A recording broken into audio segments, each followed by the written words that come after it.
Hello, my name is Jeff Pagano, and welcome to Harping on Rugby, where with the help of some fellow fans, I get the chance to harp on what's going on with Leinster, Ireland, and the wider rugby world. First up, joining us this week is the owner-operator of the excellent site Post to Post Sport. This is his 31st pod appearance, but when you add blog articles, he will have made 198 harping contributions over the years. Welcome back to Mr. Kieran Duffy.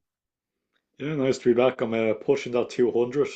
Over in Post to Post Sport, the main focus has been World Cup qualifiers, which are ongoing at the moment. There's a big one, a big Asian playoff coming up later this month, so we'll be keeping tabs on those things. But we'll be having rugby bullets as usual to do a bit of URC, Leinster, Ireland talk. I still haven't done my men's Six Nations review, but don't worry, it'll come at some stage. Absolutely.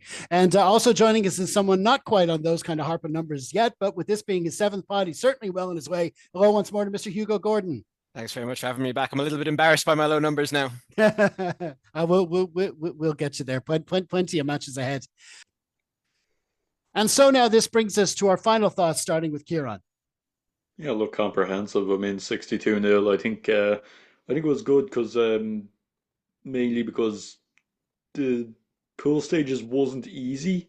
I mean, there were a couple of big scores in the end against Bristol and Bath, but at the same time, it wasn't. It's not like we were blowing those teams away for 80 minutes. I mean, the first half of those games were struggles. The La Rochelle game was obviously an arm wrestle. Like there were plenty of moments this season where it hasn't been great. And I think this is crucially we're seeing Leinster clicking into gear at the right time. Started last week with the win against Sharks, and now this hammering of Harlequins. I think it would have been. I think look, we're realistically always favourites to win the game. I I think the nil is as crucial as the 62 because that's a really good win for the defence. But as well, I think it sets us up really well going into Glasgow. Glasgow obviously won their game comfortably as well, and they won't fear going to Leinster. Probably a more difficult game than Leicester would have been. But Leinster again will be favourites. I mean, I think there's a bit of luck on Leinster's side that not that any European quarterfinal or semi-final is going to be particularly easy, but we are on the easier side to draw in the sense that we avoid Toulouse, Bordeaux, and Toulon. So I mean, there's a route there to a final, and I think it kind of reminded me a bit of 2018 that we didn't just win European games; we were blowing teams away. Obviously, in the final was a tight game. But yeah, look, really good win, really solid performance, and I think it was crucial we didn't take the foot off the pedal as well, and massively as well. Looks like no injuries. Joe McCarthy, a potential doubt. That might be one concern. If James Ryan and Joe McCarthy aren't available, then you're going to need a big shift out of Snyman. You're probably going to have Baird starting, and who do you put in the second row there? It looks like it's one again for the managers to earn their money with. But yeah, look, no, you can't have complaints after a 62-0 win, I think, unless you're the side that conceded the points. Yeah, I mean, obviously there's always a lot of talk about the format of the competition, and it is justified. It's far from ideal. I think Leinster are in this particular situation though, where we don't really care about the format. I mean, after the way the finals have gone in previous years, we're just kind of focused on whatever the format is, make it work, and get through the knockout stages. We've picked strong teams in pretty much all the pool matches. We got our maximum points. We earned our top two seeding, and I think a lot of people say, well, Harlequins are crap, whatever. But I think Leinster earned that by getting the top seeding. This way the competition work. You get a 1 or 2 seed, you're going to play at home against a 15th or 16th seed, a team that's probably only won one match or just gotten a small amount of points. And for the way Leinster season goes, we have so many players going to the Six Nations. We want to get our team back together, get used to the calls, get used to playing back together, get used to playing in blue through to the business end of the season. I think it's important that that they had this match. Maybe it just was, Hugo mentioned the Harlem Globetrotters. It was almost like an exhibition style rugby, but it was what the players needed to get used to it, and you could see it. And the way the cohesion went through the game, bit rusty in the first half, got stronger in the second half. That's all positive, and all throughout the defense as well. So I think that all worked out well. What did you make of it, Hugo? Yeah, I mean, Quins were very poor for a team that, while defensively they've not been the strongest side for a while. In attack, they're kind of they have shown some real kind of talent over the last few seasons. They really didn't fire a shot after those opening 10 minutes, and they were very poor. But we did still then put 62 points in them. As Kieran was saying, Toulouse and Bordeaux would absolutely have done that. They would have just put the foot down and run away with it like they did in quite a few games during the pools. Leinster haven't done that for a couple of seasons, and actually it was quite satisfying to see that happen.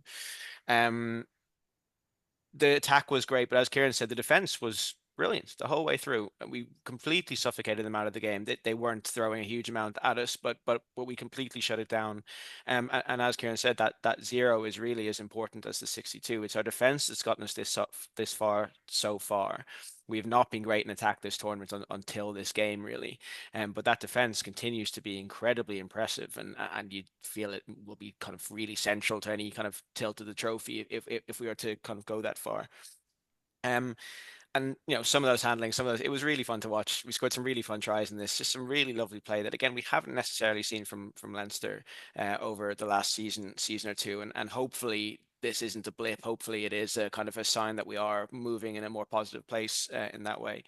And even still, did feel like we had another gear to go to. We weren't pushed in this game. I think there was, particularly in that first half, I think there was a level that we didn't really hit that we maybe could have had we been forced to.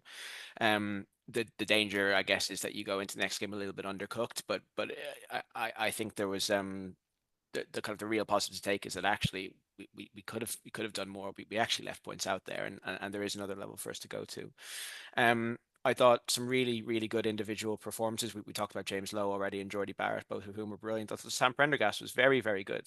Obviously had a bit of a roller coaster with Six Nations, but some of his passing, in particular, was really, really just exciting to watch.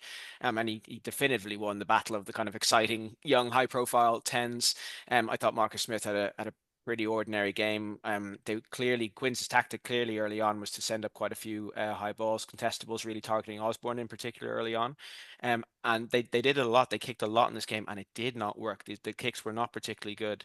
But equally, just even as a kind of distributor of the ball, I think Smith kind of was regularly putting some of his supporting players under pressure with some of his passes. So not his best day at the office. And whereas I thought Sam really did shine. A few missed kicks, but broadly a very positive performance. But player of the match, Josh van der Fleer, absolutely unreal in this game. He was everywhere. He was the amount of meters made, the amount of carries, could have had more tries than he did, but just seemed to crop up in pretty much every passage of play that went well for Leinster. He is. I've seen some people say the quiet Six Nations. I actually don't agree. Maybe not flashy, but certainly very industrious. But I think broadly this season he's looking back to his 2022 best, and hopefully that's something that he's able to kind of keep going till the end of this season. But yeah, broadly statement win, which I think we probably did need after maybe a slightly desultory European campaign so far. Job done. We've got Glasgow next. Very, very good team. Obviously second in the URC. Thumped Leicester. Actually, the scoreline really flatters Leicester. Glasgow were all over them. That was despite missing a few players. Quite a few of those players quite likely to be missing for the game against us on Friday, which might be to our benefit, but they are a very, very dangerous side that we'll have to take seriously. But you want to go into those games on the back of a real kind of statement performance, and this was it. So kind of we're in as good a place as we can be realistically heading into that and hopefully beyond.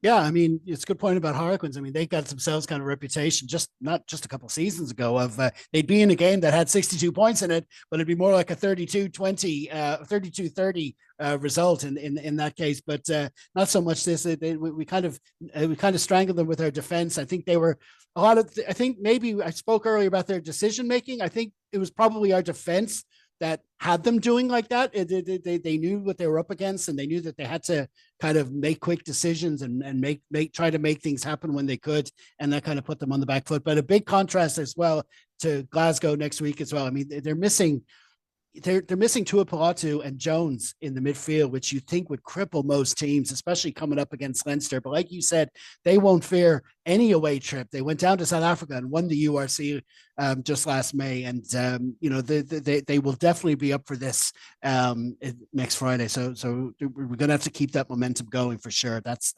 definite.